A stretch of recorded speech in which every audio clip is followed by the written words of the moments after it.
कर इधर उधर देखा लेकिन उसे जंगकुक कहीं नहीं दिखा। उसने एक चैन की सांस ली और फिर जिमिन को कॉल करने लगी। क्या हुआ? कुछ नहीं, अभी तक डेविल दिखा नहीं है।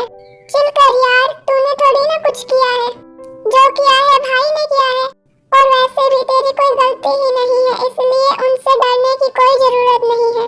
अच्छा जी, तुम तो मुझे ऐसे ज्ञान दे रही हो जैसे खुद नहीं डरती उनसे। अरे मैं डरती हूँ क्योंकि मैं हर दूसरे दिन कोई ना कोई कांड करती रहती हूँ, पर तूने तो कुछ किया ही नहीं है। So chill. चिल की बच्ची, मैं यहाँ तेरी वजह से फंसी हूँ। ना मैं तेरे कहने पर घर आती और ना ही ये सब होता। आज की रात बीत जाने दे, कल सुबह देख मैं क्या करती हूँ तेरे साथ। अच्छा, अगर इतना ही डर लग रहा है तो भाई के आने से पहले चेंज कर ले और सो जा। जहाँ जान का खतरा हो वहाँ नींद कहाँ आती है। अरे पागल लड़की, नाटक तो कर सकती है ना सोने का। चादर तान कर सो जा और मुझे भी सोने दे। आज के लिए इतना ड्रामा काफी था। जिमिन कॉल डिस्कनेक्ट कर देती है। जिमिन के कॉल काटते ही वी चिढ़ते हुए खुद से कहती है, जिमिन की बच्ची, तेरी हिम्मत कैसे हुई मेरा फोन काटने की?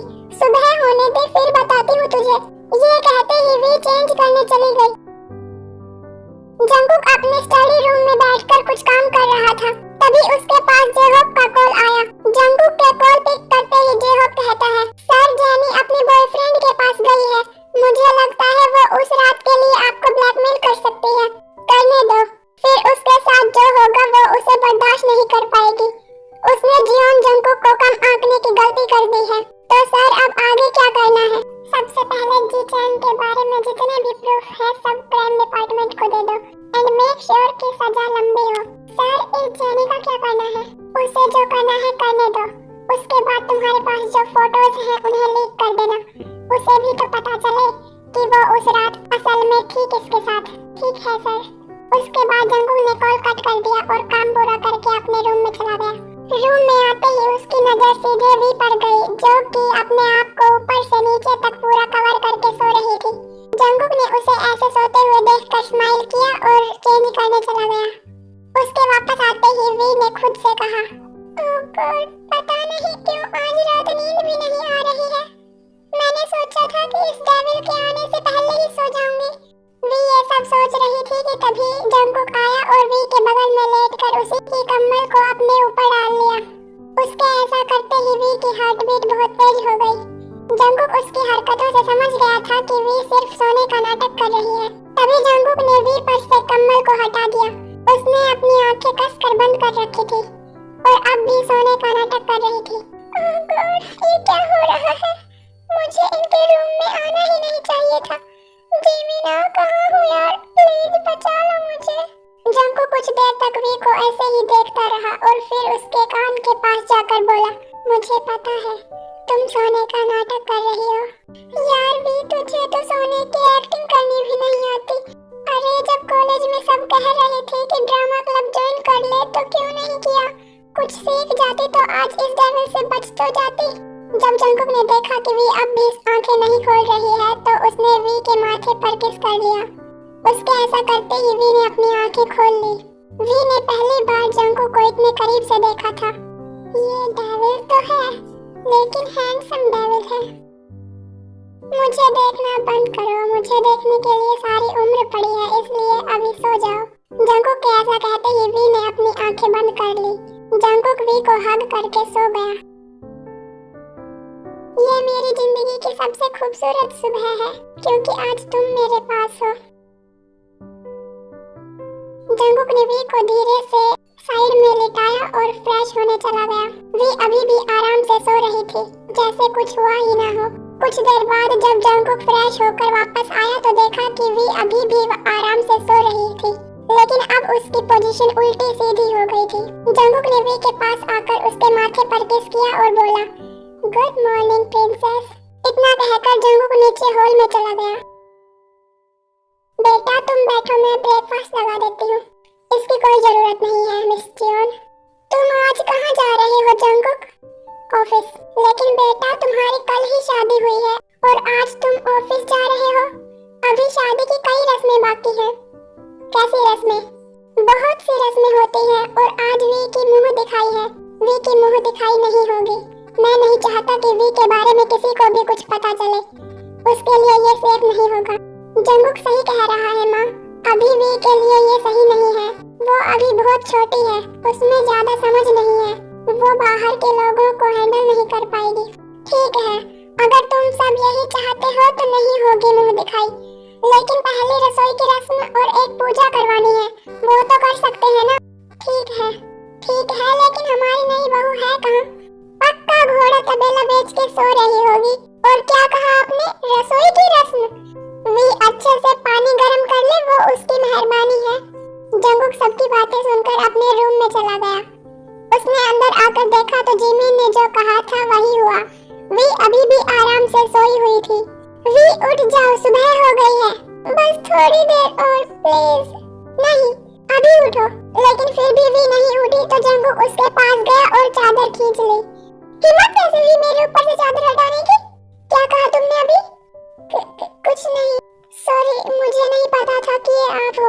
जंगकुक थोड़ा मुस्कुराया और फिर वी के माथे पर किस करते हुए कहा, जाओ जाकर रेडी हो जाओ, नीचे सब तुम्हारा वेट कर रहे हैं। वी बेड से उठी और बाहर जाने लगी। तुम बाहर कहाँ जा रही हो? वो जिमिन के रूम में फ्रेश होने जा रही हूँ। मेरे कपड़े वही है ना? जंगकुक कुछ कहता उससे पहले ही दरवाजे पर किसी ने नॉक किया। जंगकुक ने उस ओर बिना देखे ही अंदर आने को कह दिया। एक सर्वेंट अंदर आई और बोली, सर ये बड़ी मैम ने वी मैम के लिए भेजा है और कहा है आज वो यही पहनेंगी। ठीक है, यहाँ रख दो। उसकी बात सुन वो सर्वेंट सामान रखकर वहाँ से चली गई। उसके जाते ही जंगकुक ने कहा, चलो अब तुम्हारी प्रॉब्लम सॉल्व हो गई, अब जाओ और जाकर रेडी हो जाओ। प्रॉब्लम सॉल्व हुई है कि और बढ़ गई है?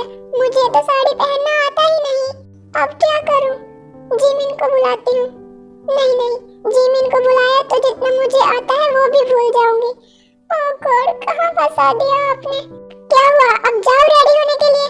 वी जंगकुक की आवाज सुनते ही जल्दी से सामान लेकर वॉशरूम की तरफ भाग गई। जब वी फ्रेश होकर बाहर आई तो देखा कि जंगकुक वहाँ नहीं था। उसने एक चैन की सांस ली और फिर बैठकर यूट्यूब पर कुछ वीडियो देखने लगी। वो साड़ी पहनने की वीडियोस देखकर साड़ी पहनने की कोशिश करने लगी और जैसे तैसे करके साड़ी पहन ली। फिर आईने में खुद को देखकर बोली, साड़ी तो ठीक ठाक पहन ली तूने वी, लेकिन थोड़ा अजीब लग रहा है। चल कोई ना, बाहर जाकर जिन आंटी से कहूंगी तो वो अच्छे से पहना देंगी। वी फिर रेडी होकर नीचे चली गई। नीचे जाते ही जब उसने जिन को देखा तो वो जिन के पास जाकर बोली, आंटी आपने साड़ी क्यों दी? मुझे पहनना नहीं आता। मैंने वीडियो देखकर जैसे तैसे पहन तो लिया है, लेकिन ये खुल ना जाए। बेटा तुम बहुत प्यारी लग रही हो, बस इसे थोड़ा सा ठीक करना है, चलो मेरे साथ। फिर वो वी को लेकर अपने रूम में चली गई और वी की साड़ी को ठीक करने लगी। उसके बाद जिन अपने वार्डरोब से एक इयररिंग सेट को निकालकर वी को देते हुए बोली, ये लो बेटा, ये पहन लो। वी ने वो इयररिंग सेट पहन लिया और जिन के साथ नीचे चली गई। क्या बात है वी? उप्स भाभी, तुझे तो मैं बाद में बताती हूँ। वी बेटा, तुम्हारी शादी के बाद आज पहला दिन है तो तुम सबका आशीर्वाद ले लो। ये सुनते ही वी ने हाँ में सिर हिलाया और आशीर्वाद लेने लगी। तभी दादी बोली, वी आज तुम्हें पहली रसोई की रस्म करनी है। ये सुनते ही वी की आंखें बड़ी हो गई। ज्यादा कुछ नहीं तो हलवा बना लो, और वो भी नहीं आता तो रेसिपी देखकर बना लो। माँ मैं बना देती हूँ, वी कड़छी चला देगी तो रस्म पूरी हो जाएगी। नहीं जिन, सबके हाथों का स्वाद अलग होता है, इसलिए मुझे जानना है कि वी के हाथों के खाने का स्वाद कैसा है, इसलिए हलवा वी ही बनाएगी। फिर तो ले लिया आपने खाने का स्वाद। तुम चुप करो, मैं तो कहती हूँ तुम भी सीख लो, कम से कम हलवा बनाना तो सबको आना चाहिए। दादी की बात सुनकर जिमी ने मुंह बना लिया। वहीं जिन वी को लेकर किचन में चली गई और उसे सब कुछ अच्छे से समझा दिया। वी किचन में हलवा बना रही थी, तभी जिमिन वहां आई और वी से पूछा, क्या बना रही है? बेवकूफ, बना रही हूँ। अरे तो चिढ़ क्यों रही है? मॉम ने तो समझाया ना कि कैसे बनाना है, बस वैसे ही बना। और वैसे भी दादी का मीठा मना है तो वो 1 स्पून ही खाएंगी। तो क्या मैं सिर्फ 1 ही स्पून बनाऊं? मैं यहाँ से चली क्यों नहीं गई? ना मैं यहाँ रहती और ना इस शादी में फंसती। अरे तो फिर से वही बात कर रही है, तो और क्या कहूँ? पहले उस डेविल का सामना करना पड़ा, फिर इस साड़ी की आफत और अब ये हलवा। ऐसा लग रहा है जैसे मैं ही मरे जा रही थी उससे शादी करने के लिए। जिसने किया है उससे करवाए ना ये सब। हाँ यार, सारी रस्में चाहिए। ये सब छोड़, मुझे बस 2 मिनट का काम है, तो इसे देख मैं अभी आती हूँ। ये बन गया है, तू थोड़ा ध्यान देना। ठीक है। फिर भी वहाँ से चली गई।